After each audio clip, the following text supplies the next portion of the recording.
Something's been weighing on my heart. I know this YouTube thing is new, but I think I need to explain some things.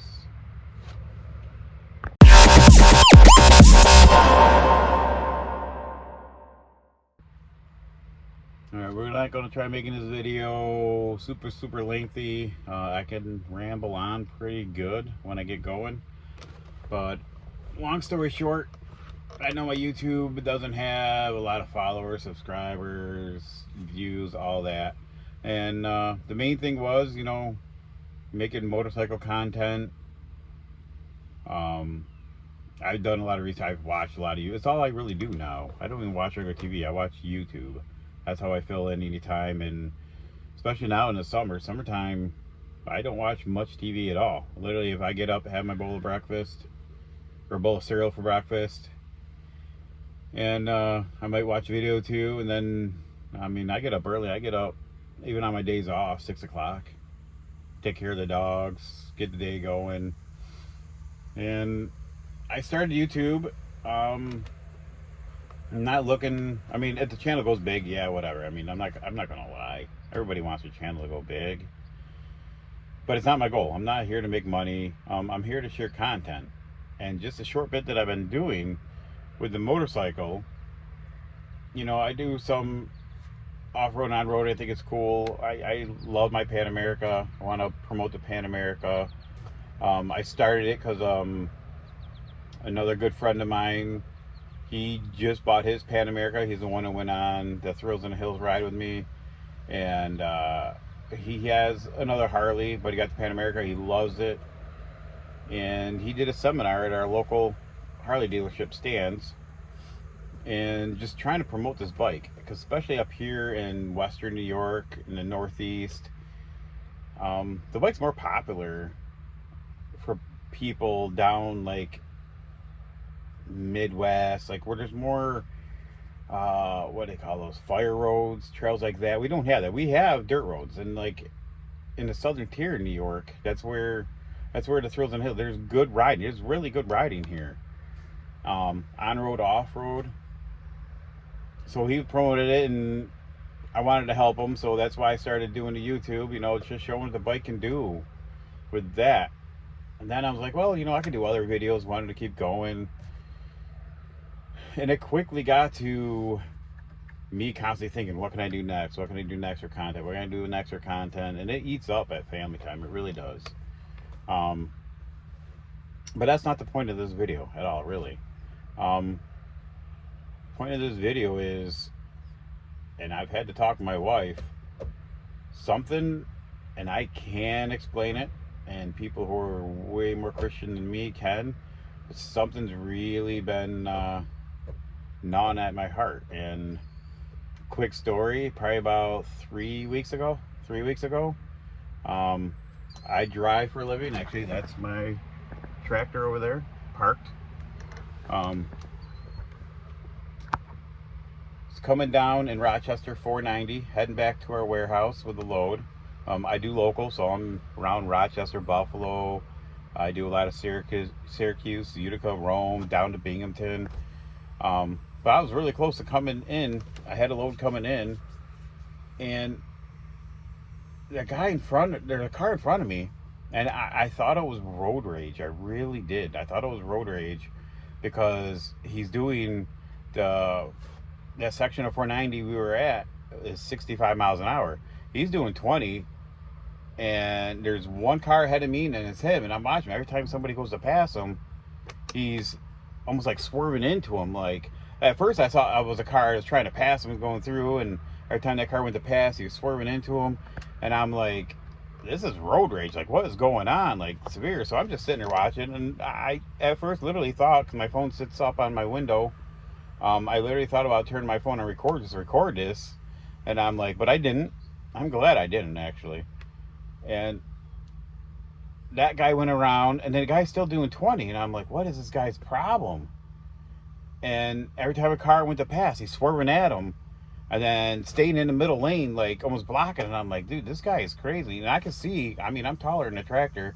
I can see in his car Like his hands are just going. You can see him touching his head, just doing this, and I'm like, what is wrong with this guy? Has he got a mental breakdown? Like obviously it wasn't a one person incident with a road rage. And we go just a little bit longer, and all of a sudden he's right in the middle, and he's in both lanes, and he just puts it in park. And I could see the guy through his window just putting his head on his hands, and just you can see he's having a hard time in a car. And I'm thinking to myself, what in the world is going on?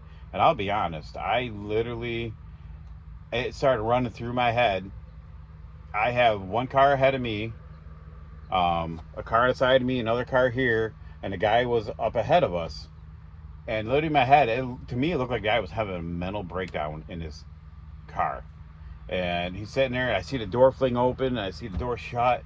And I'm thinking to myself, and unfortunately in this day and age, all I can think about is, this dude got a gun in the car. Is he gonna like hop out of the car, start opening fire? And I'm just, unfortunately, the thought goes there. So in my head, I'm starting to prep. Like, I start thinking about my family, and I'm like, yeah, I'm in a big truck. I can't move as fast as these cars around me. Like, it's a slow go. I'm a heavy load. It's a slow go. So in my head, I'm prepping to just kind of like duck, put it in gear, and just hit the throttle and just plow through what I got to plow through just to get out of the situation. It didn't come to that at all. Obviously, you didn't see any news about that. What happened is someone else got out of a car and ran up there. And in the meantime, I got on 911 because I could see the plates. So I just wanted to get it called in. And I called it in. And I'm like, I don't know what's going on. I don't know if this guy is drunk, what's going on. But he has, this is rush hour. This is when everybody's getting out of work. He has the whole 490 stopped. I don't know what's going on. I don't know if he's drunk or whatever. But the guy ran up there, opened the door, and he's being nice. And he singles back to everybody in the car like this, like saying like the guy's drunk. So I told the 911 officer, I said, I think he's drunk. She goes, okay, we're sending people. And I told her we were asking the mile marker. We're right off an accident over a bridge. We knew exactly where we were. So in the meantime, I hung up, and this, I say younger lady, I'm 48. She's probably late 20s, 30s, runs up there. The other guy walks back. I get out of the truck, and I walk up there. It's an older gentleman. And instantly, when I got up there, did not smell any alcohol. So I instantly was like, this guy ain't drunk. And he's older. I'm going to say late 60s, 70s.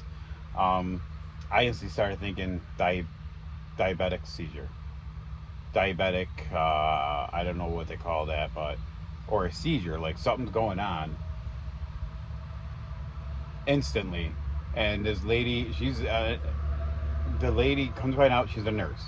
This girl, she's a smaller stature girl, no fear, like went right in, asked the guy if she's okay, instantly just made the guy scoop to the passenger seat. She hopped in his car, not knowing who this dude was, hopped in his car, pulled it off the side of the road so other cars can get by. And cars started going by, so I go back to my big truck, and I'm gonna tell you straight out, I am not, and anybody knows me, I don't like confrontation. Very passive. I want to be friends with everybody.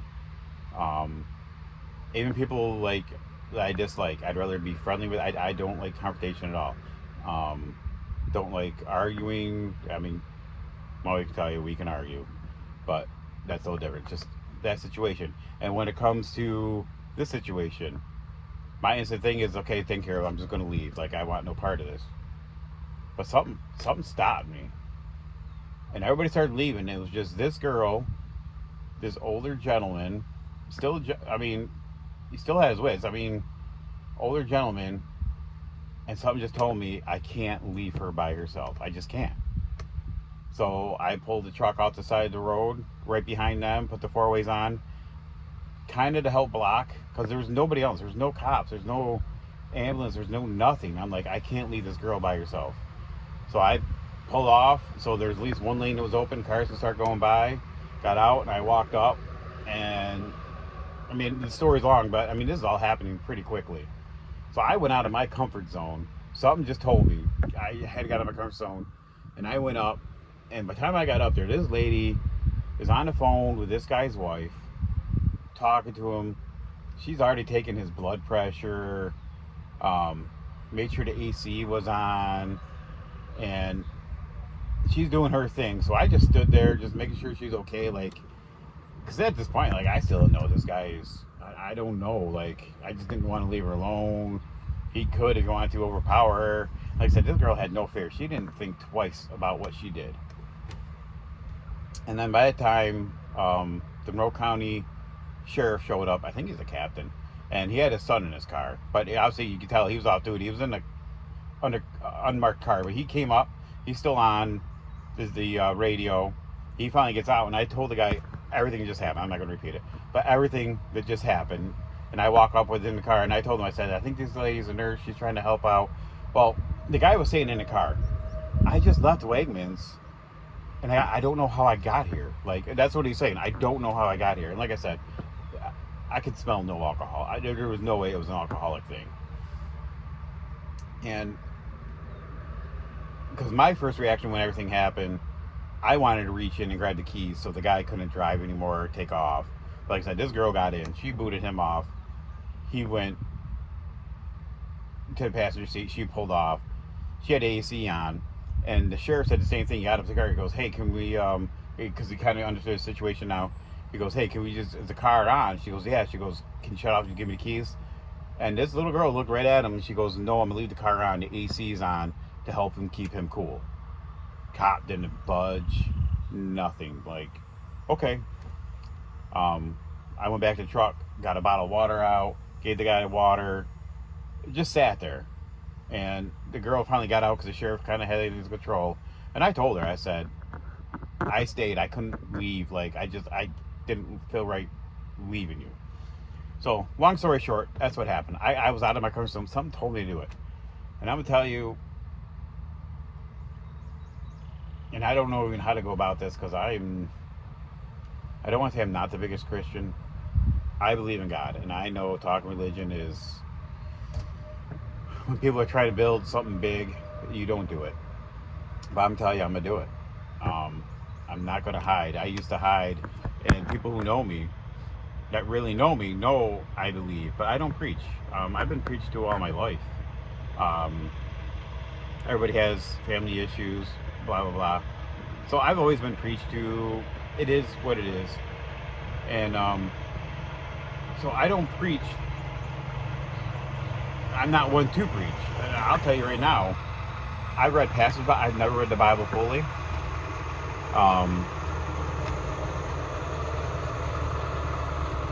I don't read books because books make me tired, but I love listening to books, audiobooks. And that's about one way I'll get through it. But I've been to church here and there. Everybody has their issues or whatever. It's hard finding a good church. Me and wife, we're gonna really start looking. But I'll tell you right now, I think that's the biggest problem with religion is the church itself. Hypocrisy that goes around, all that. But long story short, I don't want to keep rambling. Something is really, really, really like, and you hear, I'll tell you right now, I believe God has been talking to me for the last 3 weeks. And I used to hear people say this all the time, and I had no, like, I'm like, okay, whatever, like, that's just nonsense. Like, I believe, I've been saved myself, and I'm going to tell you right now, you'll never, I don't know how to word this.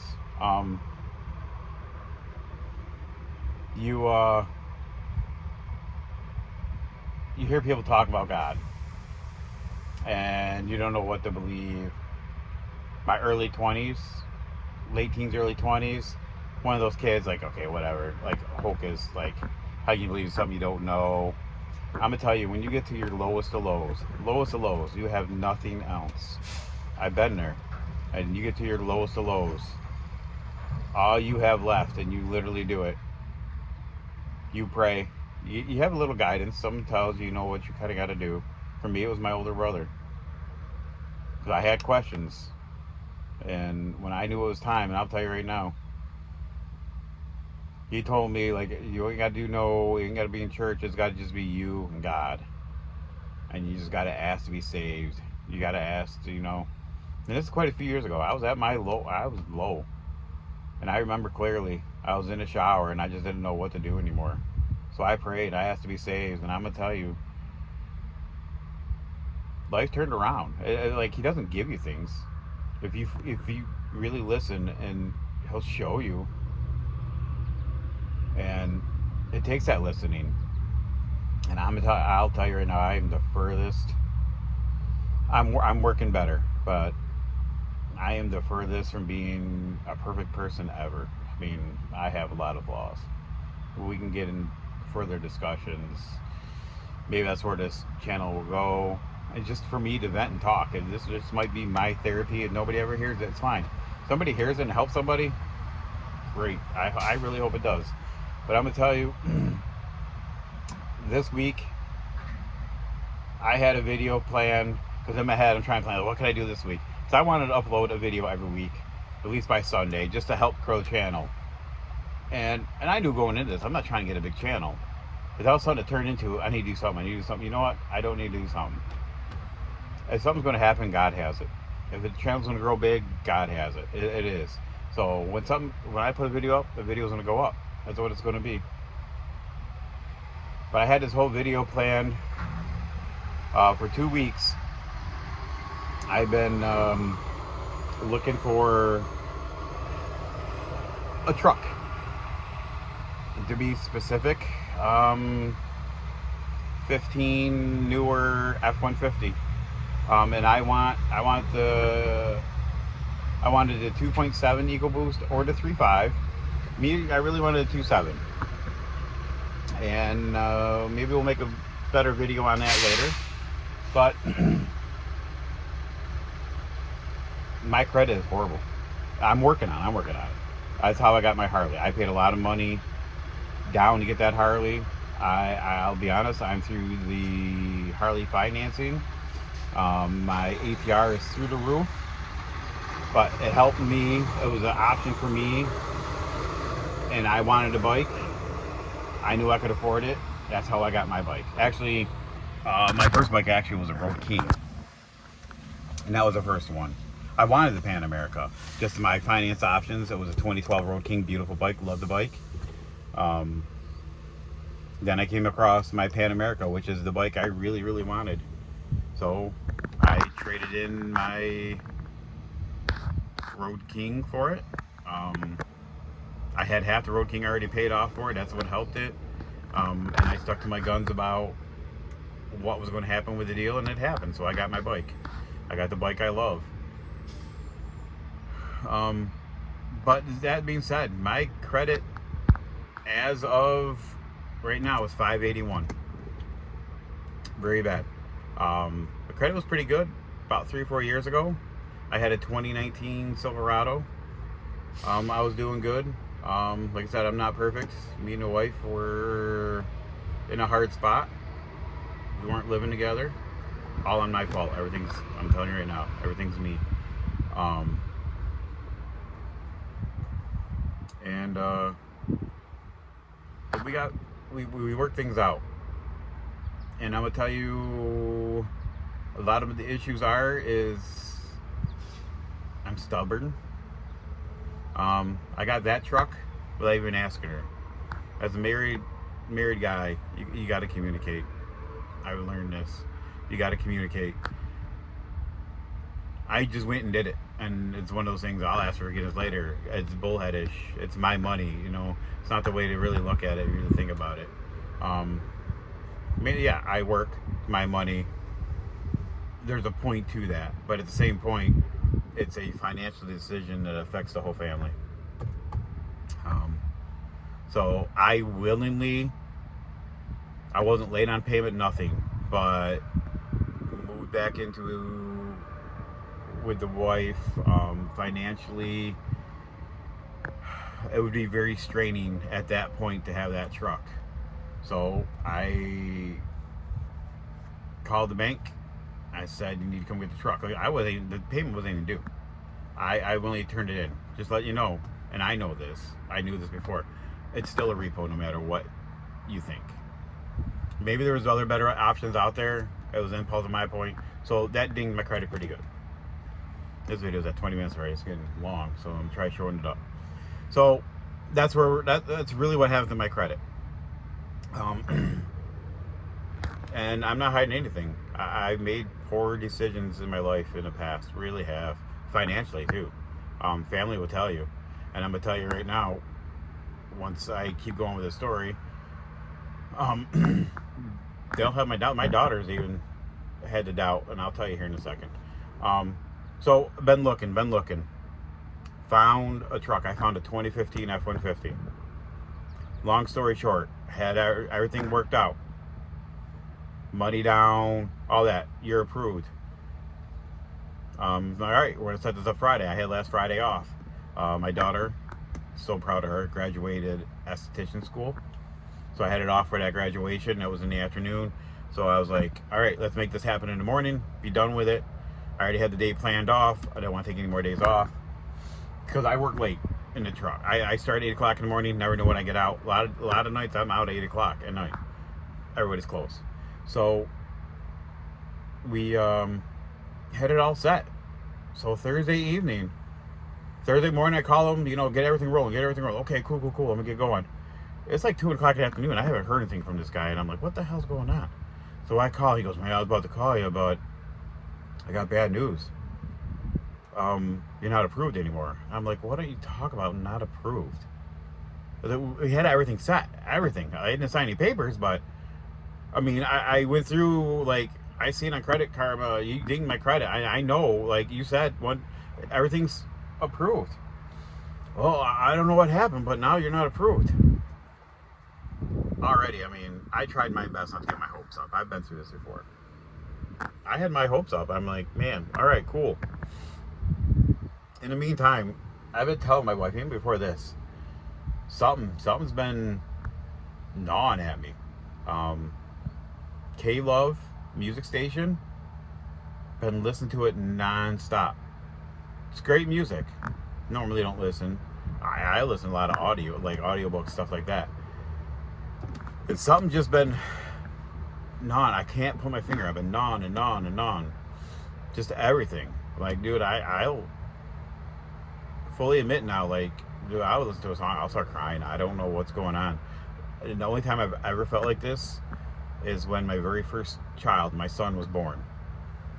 The minute he was born, I've never been a kid person. The minute he was born, and I held him, dude, I swear I cried for a day. Don't know why I was crying. Don't know. I will tell you to this day, you don't know what love is until you have your first child. That's unconditional, period. You think you may love your partner, it compares nothing to a child. Okay, again, rambling on. Short to say, the guy tells me, he goes, I'm pretty sure I can get you approved for a lower amount vehicle, but it's not going to be a truck. They won't approve a truck. He goes, let me get a list together and I'll tell you. At that point, I'm disappointed. And I'll tell you when it comes to dealers too, because I've done this with cars before. I go in for a vehicle, I get pushed to another vehicle.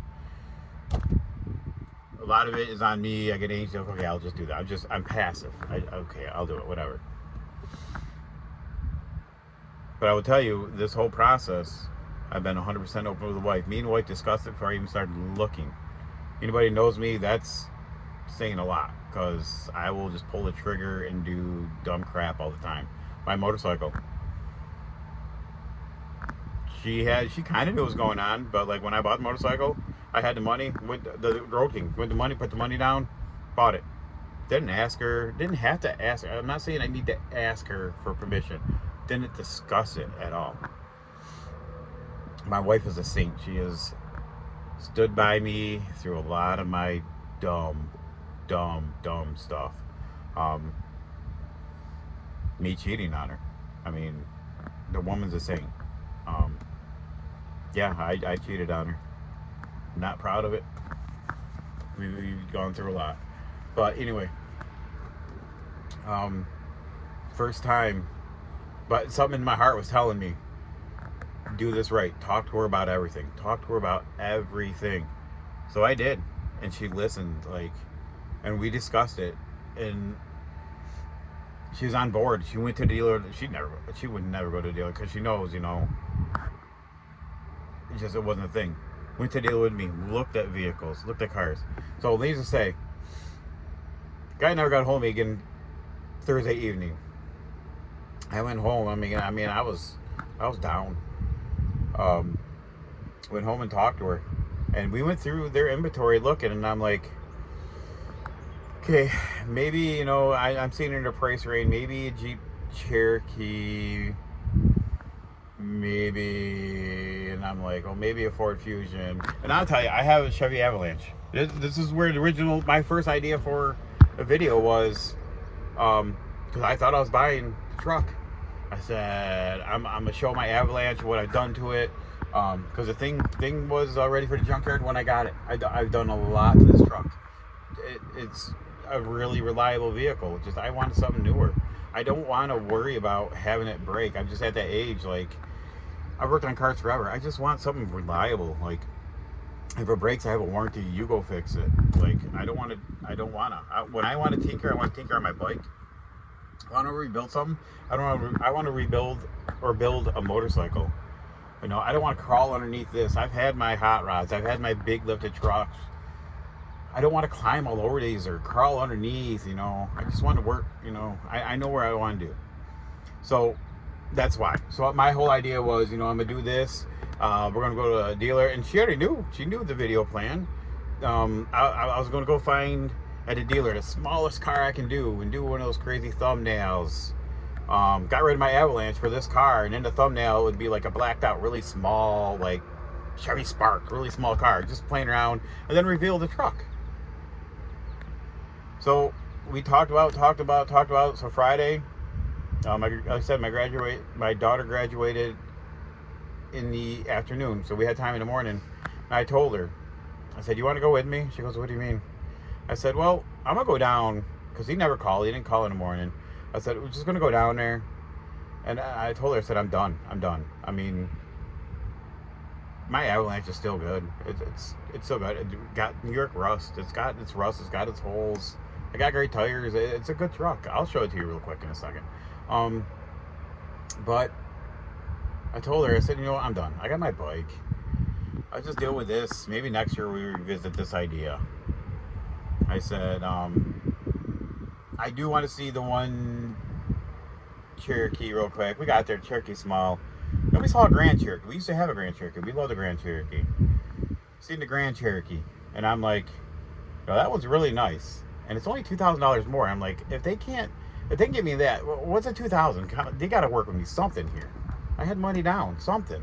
And I wasn't trading my Avalanche in because I already knew they ain't going to give me nothing for the Avalanche. So the Avalanche is going to be set. The Avalanche is right here, by the way.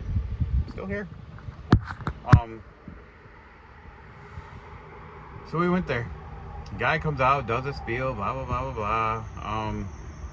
And I'm glad my wife is there. I talked to her because she knows, like, I would have settled. He goes, I know I can get you in the Ford Fusion. She knows I probably would have settled for that 6 months and not been happy and been looking all over again.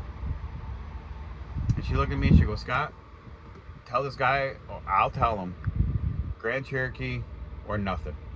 That's it. I'm like, you know what? You're right. You're absolutely right. I came here ready to walk away. You're right. Grand Cherokee or nothing. So we tell the guy. And at this point, because we were there for a little while, I didn't even take it for the Grand Cherokee for a test drive. I'm like, I didn't even want to drive. We got in, looked around, clean, beautiful Grand Cherokee. Looked around, because in my mind, a Grand Cherokee, I can still tow. I could put, like, because I do. I want to go see my brother in Mississippi. I don't know if I'm going to ride the bike or not. But the whole idea, like with a truck, I can put in the back of the truck, go down and see if I can ride with him. It's been a bucket list. We both had bikes forever. never rode on the road together, period, ever. And it's a bucket list. May sound dumb to others, it is a bucket list of mine. I want to ride on the road with my brother. So, that's it. I'm ready to pull a plug. Guys are like, let me see what we can do. I said, well, we gotta go. We gotta get ready. I had to run to Walmart real quick. I think we'll get ready to go. We had to leave my house by 2 o'clock. 1 o'clock, we're at Walmart. We were gone a half hour. Guy calls me. He says, I got good news and bad news. I had it on speaker. I'm not hiding nothing. My wife's on there. She can hear it. Good news, bad news. He goes, I can't get you in a Grand Cherokee. He goes, but I don't know what happened. You were not supposed to get approved for a truck. I'm making this story a little bit quicker because it was a little more in between. He's talking about monthly payments, all that. We know when to discuss that. He goes, you were not supposed to get approved for a truck. He goes, I can't get you in that 2015, but that bank approved you for a 2019. I'm like, what? He goes, and I already figured, the whole figure with money is I never told the guy what I was comfortable with the monthly payment. That's what he was asking me. He goes, I don't remember, because I said, because we never discussed it. I was not giving that info to you guys. I know in my head what I'm comfortable with, what I can do. He goes, okay, well, this is what the monthly payment's going to be. I said, and before, my instinct, I knew I could do it. But before, I would have just said, yes, go, do it. So I said, I'll tell you what, let me call you back in about 10 minutes. He goes, what do you mean? He's like, I got you approved for a truck. I said, it's not about that. I said, I got to talk to my wife about this. Hung up, talked to her real quick, called him up. I said, make it happen. I said, I'm going to drop her off. I was already ready to go. I just had to change the shirt. Everything, I was already showered, ready to go. Wife still had to get ready. I dropped her off and ran back down there. Did most of the work, and then I had to fly. I had to get back. Went there. Went yesterday morning. Took way longer than I thought, and I feel bad. I had a group ride. My really close friend of mine has a memorial ride he does every year. He likes to get into the most bikes as he can. I was there at 9 o'clock in the morning. It wasn't supposed to take more than an hour. The ride was leaving at 11:30. I didn't leave the dealership at 12:30. But I got what I wanted. And part of this, I talked to my wife, and she goes, and I told her, I said, I'm not proud. Like, I prayed on this, like, and I don't pray for materialistic things. Like, to me, prayers need to be for health, for that. And she goes, you're not praying for that. She goes, just pray to show the right thing, like to move you in the right direction. And I swear he did. So I'm gonna show you. Let's get the key out of here. This is my Avalanche. Where is it? It's for sale. There we go. I am bad at this. It's for sale. Might have it sold. So it's for sale. This is the new ride. Didn't really think it was happening. Put my hand in the wrong place. I am sorry, guys. But literally, here's the key. Key's mine.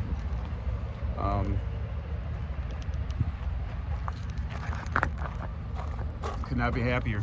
It's not just a plain truck. It's what I wanted. It really is what I wanted. We can make another video on this. I'm not asking you guys to like anything like that. If it's gonna happen, it's gonna happen. You want to subscribe. I'm gonna do this for me, my journey. That's what's happening. I appreciate you guys. God is good. He really is.